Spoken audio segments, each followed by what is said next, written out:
was the 1980s, and I was working in a gas station in Sacramento, California, and I figured out it was a way a woman could make $40,000 a year without a college education. And I didn't have a college education, so I went to North American Van Lines in Fort Wayne, Indiana. I bought my first truck from them, and I hit the road, and I've been here ever since. This is 37 years. I think it's just the freedom of being able to come and go as you please, and not having that manager standing over your head going, "What are you doing right now? You know, or this here." If I want to stop and take a break, I stop and take a break. If I want to keep rolling, I keep rolling. And it's like the freedom, really and truly the freedom of the road is what it comes down to being. The thing of it is people talk about women on the road and things like that, but I never looked at myself as a woman truck driver.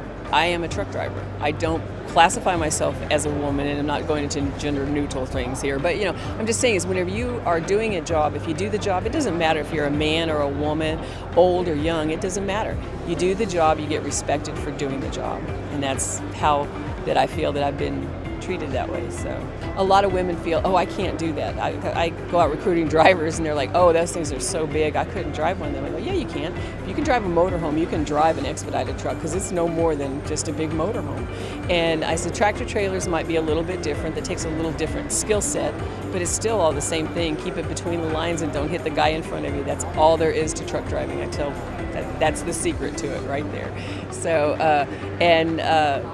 size doesn't matter. I actually just recently hired a driver, and she was worried because she had gone to truck driving school, and they wouldn't let her take her driving test because she was too short. She couldn't clutch because she's like 4'10", I think.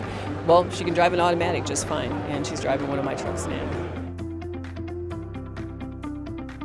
It's the diversity and seeing something new every day. I don't care if you've driven the same road 100 times. If you open your eyes and look, you will see something new.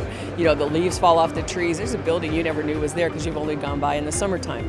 In the wintertime, you go by and, well, wow, that's a big building right there. Didn't know it was there because of the leaves. So everything is always changing, and if you open your eyes and just look where you're going, you can find a new adventure anywhere. Well, it was one of your first people who joined the owner-operator program approached me about it. He was with FedEx, and we were discussing it.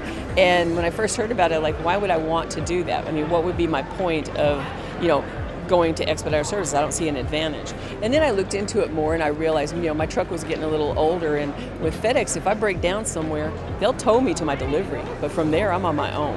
I said, and Expediter Services, will give me the helping hand that I need to get it to a shop, get it repaired, and front me the money so that I have something to fall back on, that I'm not just on my own, because sometimes those expenses come at the wrong time. So that's where it helped there. And I've built a pretty good relationship with them. I've actually purchased one truck. They financed one of my trucks.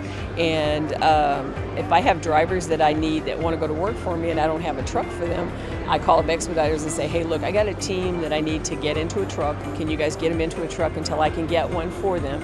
And then they go into Expeditors, and when they get trained, and I get my truck, and then they can go into my truck. And so we have a nice relationship that way. Trucking is very difficult to finance, and people don't realize it unless you have, the AAA credit rating and assets and things like that. Whenever you start out, I'm a truck driver. I had no assets to start with other than my truck. So then I have to build from there. So I was able to build with Expeditors based upon my experience. And they looked at my experience and helped me that way, because if I walked into a bank, so what, you've been driving for 37 years, it doesn't get you anywhere at the bank. They don't care if you've had a job for 37 years. What do you have in the bank? What assets do you have? That's all they care about.